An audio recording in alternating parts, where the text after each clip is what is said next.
आप सर कोई भी साधु संत होते हैं उनको आतंकवादी बता देते हैं, रामायण में भी आप सवाल उठा देते हैं। आपको लगता है सच में कि वोट चोरी हुई है सर? भाजपा वाले, एनडीए वाले कहते हैं ये अपनी हार पचा नहीं पाते, स्वीकार क्यों नहीं करते, हम गलतियां कहाँ करते क्यों करते, आप स्वीकार हार क्यों नहीं करते? आम बात आती है आपके बयान, आप विवादित बयान देते हैं कि लोग विवादित बना देते हैं? पूरा का पूरा मीडिया तंत्र मोदी मीडिया हो चुका है, गोदी मीडिया हो चुका है जी। से गिर सकते हैं कि सब मीडिया ऐसा हो गया, सबको आप कैसे कह सकते हैं ऐसा? अब सर बात आती है बिहार चुनाव में 2-3 को किस नजरिए से देखते हैं? महालहर कहें बीजेपी की या क्या कहें आप? ये भाजपा सरकार की सत्ता का घमंड बोल रहा है। 20 करोड़ की, कोई 2 करोड़ की, कोई 1 करोड़ की, इस तरीके से 2 दर्जन से ज्यादा धमकी आ चुकी हैं। नमस्कार दोस्तों, और हमारे साथ आज खास बातचीत के लिए हैं अपनी जनता पार्टी के राष्ट्रीय अध्यक्ष हैं माननीय स्वामी प्रसाद मौर्य जी हैं, जो कि अपने बयानों से हर हमेशा चर्चा में रहते हैं, लेकिन कई लोग उनके बयानों को तोड़ मरोड़ कर पेश कर देते हैं और कई प्रकार से चलाते हैं। आज हम उनसे खास जानने की कोशिश करेंगे। वो महोबा में था, उनका आगमन था आज महोबा में। बहुत बहुत स्वागत है सर, बीरो की महोबा में है और चैनल में बहुत बहुत स्वागत है सर। क्या कार्यक्रम था, कैसे आना हुआ महोबा, क्या सर? संविधान सम्मान जनहित हुंकार यात्रा के माध्यम से जी पूरे प्रदेश में जी एक जन जागरण अभियान, जी संविधान बचाने, जी संविधान प्रदत्त आरक्षण की सुविधा को जमीनी हकीकत में देने यानी 100% लागू करने, जी बेरोजगार नौजवानों को रोजगार दिलाने, जी और जब तक रोजगार नहीं दिया जाता तब तक बेरोजगारी भत्ता दिलाने, जी गरीबी तथा महंगाई पर रोकथाम करने, जी तथा किसानों को लाभकारी मूल्य दिलाने, जी किसानों के उत्पाद का न्यूनतम समर्थन मूल्य सुनिश्चित कराने, जी छोटा जानवरों पर प्रभावी अंकुश लगाने, जी बंद हो रहे 27,764 स्कूल को जी सुव्यवस्थित ढंग से संचालित करने, जी एवं बिगड़ी कानून व्यवस्था जी को चुस्त दुरुस्त करके जी बड़े पैमाने पर जो SC, ST, OBC पर जनजातीय अत्याचारी घटनाएं हो रही हैं, जी धार्मिक भेदभाव के आधार पर हिंदू मुसलमानों को आपस में बांटने की कोशिश की जा रही है, मुस्लिम समाज के साथ व्यवहार किया जा रहा है, इस पर तत्काल रोक लगाने, जी और देश बेचा जा रहा है। जी जैसा कि देश के अब तक सभी बंदरगाह,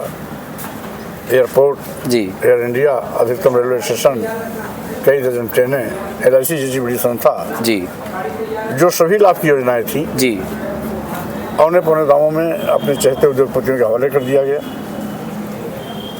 स्वाभाविक रूप से इससे लोगों को सावधान करने के लिए यात्रा निकली हुई है। जी और उसी क्रम में कल हम महोबा ही पहुंचे थे, आज महोबा से हम प्रस्थान कर रहे हैं। जी छतरपुर, टीकमगढ़ होते हुए ललितपुर पहुंचेंगे।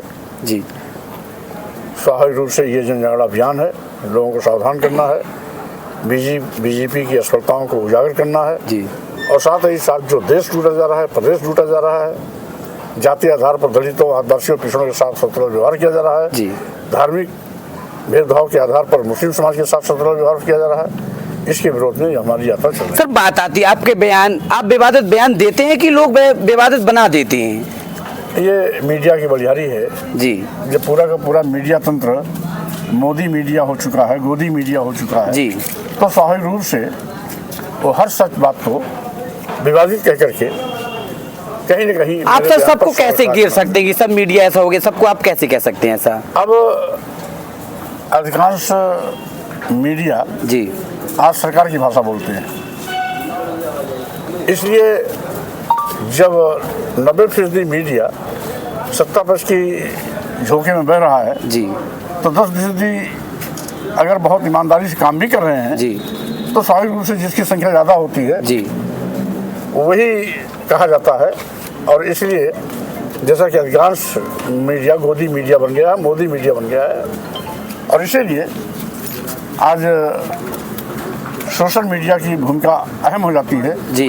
जब इलेक्ट्रॉनिक मीडिया, बड़े बड़े मीडिया जो थैलीशाहों की मीडिया हैं जी, वो सरकार की भाषा बोल रहे हैं जी, तो ऐसे हालात में सोशल मीडिया की महत्व अपने आप बढ़ जाती है। जी सर बात आती है बिहार चुनाव में 2-3 कट बता दिए, बिहार चुनाव को किस नजरिए से देखते हैं? महालहर कहें बीजेपी की या क्या कहें, आपके उसमें क्या लगता है? अगर बीजेपी की लहर होती तो भाजपा के बड़े बड़े नेता विधानसभा क्षेत्रों से बिहार के चुनाव में भगाए नहीं जाते, दौड़ाए नहीं जाते, जी, प्रचार करने से रोका नहीं जाता, नेता लोग गाड़ियों में बैठकर भागने के लिए मजबूर नहीं होते।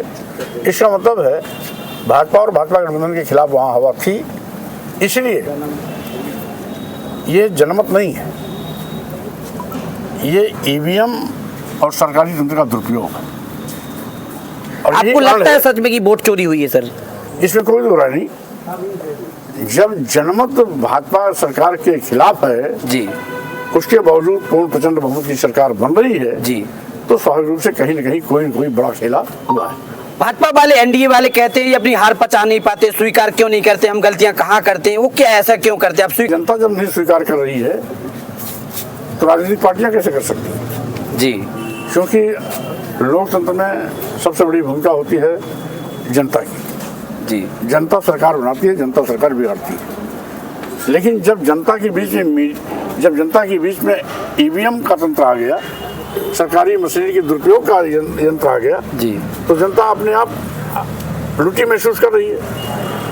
और जब जनता का वोट होता, जनता स्वागत करती, तो राजनीतिक पार्टियों की मजबूरी है वो भी स्वागत करते। जी, लेकिन जनता दौड़ा रही है भाजपा के नेताओं को, इससे स्पष्ट है कि वहाँ भाजपा की कोई लहर नहीं थी। सब जीते खुद ईवीएम से जीते हैं। ईवीएम और सरकारी तंत्र का दुरुपयोग। सर बात आती है, अभी कल अपने मैं देख रहा था महोबई में आपने बयान दिया था कि किसी नेता का बयान आ गया होगा कि मौर्य जी की भाषा को समझाना पड़ेगा, इनके जो बड़े बोले हैं इनको भी समझाना पड़ेगा। आपने बहुत जवाब दिया था, क्या जवाब था, क्या उनके लिए? अरे ये भाजपा सरकार की सत्ता का घमंड बोल रहा है जी, और जो भी स्वामी प्रसाद मौर्य की जुबान बंद करने की धमकी देता है जी, वो इस देश के दलितों, आदिवासियों, पिछड़ों का विरोधी है। जी, और क्योंकि मैं दलितों, आदिवासियों, पिछड़ों के सम्मान स्वाभिमान की बात करता हूँ, लड़ाई लड़ता हूँ, इसीलिए गुलाम प्रवृत्ति के लोगों को मेरी बात पसती नहीं है जी, और वो कोई मुझे गोली मारने का फरमान जारी करता है, कोई सर काटने का फरमान जारी करता है, कोई तलवार से सर उड़ाने की बयान जारी करता है, जी, कोई 51 करोड़ की बोली बोलता है, कोई 25 करोड़ की फिरौती देता है, कोई 20 करोड़ की, कोई 2 करोड़ की, कोई 1 करोड़ की। इस तरीके से 2 दर्जन से ज़्यादा धमकी आ चुकी हैं। अब किसी की धमकी से हम सच कहना बंद कर देंगे क्या? नहीं। सर लास्ट सवाल है, आप सर कोई भी साधु संत होते हैं उनको आतंकवादी बता देते हैं, रामायण में भी आप सवाल उठा देते हैं। पहली बात तो हमने जब कभी किसी पर सवाल खड़ा किया होगा जी, तो आतंकवादी उसका चरित्र रहा होगा जी, अगर कोई स्वामी प्रसाद मौर्य का सर काटने के लिए 51 करोड़ की बोली बोलता है जी, तो क्या वो साधु हो सकता है? नहीं हो सकता। क्या कोई मेरे नाक कान काटने की बात करता है वो साधु हो सकता है? नहीं हो सकता। कोई गोली मारने का फरमान जारी करता है वो साधु हो सकता है? नहीं हो सकता। कोई तलवार हवा में लहराते हुए कहता है कि स्वामी प्रसाद मौर्य मिल जाएंगे तो मैं उनका सर कलम करूंगा, वो साधु हो सकता है? नहीं हो सकता। तो साधु के वेश में आतंकवादी है जी, और अगर साधु के वेश में आतंकवादी के चरित्र का हम खुलासा करते हैं तो उसको मिर्ची क्यों लगती है? सच सच होता है जी। अगर कोई आतंकवादी की भाषा बोलेगा, आतंकवादी